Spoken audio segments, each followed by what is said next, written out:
السلام عليكم ورحمة الله وبركاته. اليوم عندنا فيديو جديد عن فخ خرافي وجديد يعني في ماينكرافت. الساحة نبدأ الشغل.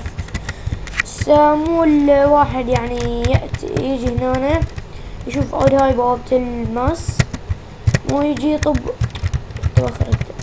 يطب وياها عود يطلع هنا يعني وحوش ومدري شنو وحوش يعني ويموت، ويعني هذا الشي يعني مرة خرافي.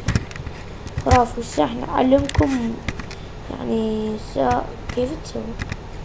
اول شي مال الانت وعين الانت و يعني بلوك نادرة تريدها وبيض يعني هيجي بيض. اول شي تجي تحفر نسمع الانت.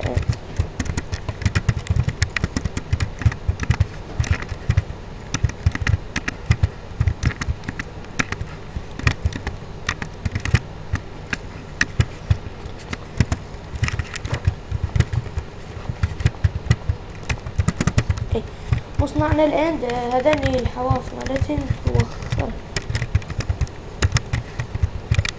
هذني توخرهن. تجي تحط يعني البلوك النادرة مثل الماس.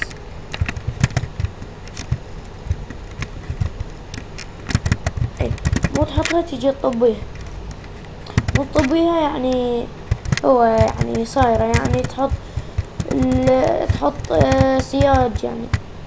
بس شوفوا يعني هو مو هي تجي يعني مثل شلون نقول، تجوا تحطون يعني بعد من هنا هاي تحطوها يعني بلوكات تحطون بعد. ترى اذا ما حطيتوا يعني من بعد ترى هذا كله يعني يروح ينفجر.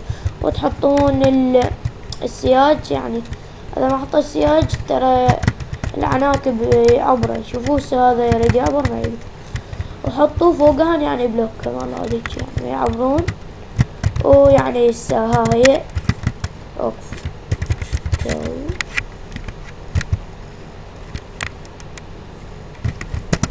ها هي يعني الواحد مو يجي عصبالها بوابة الماس يجي طوب يعني يطلع هو هنا عناكب يعني اي شي بلوكه قصدي بيضة العفو ويعني يموت. وهذا كل شيء. واذا استمتعتوا لا تنسوا اللايك والاشتراك والتعليق ولا تحرمون من اللايكات. ومع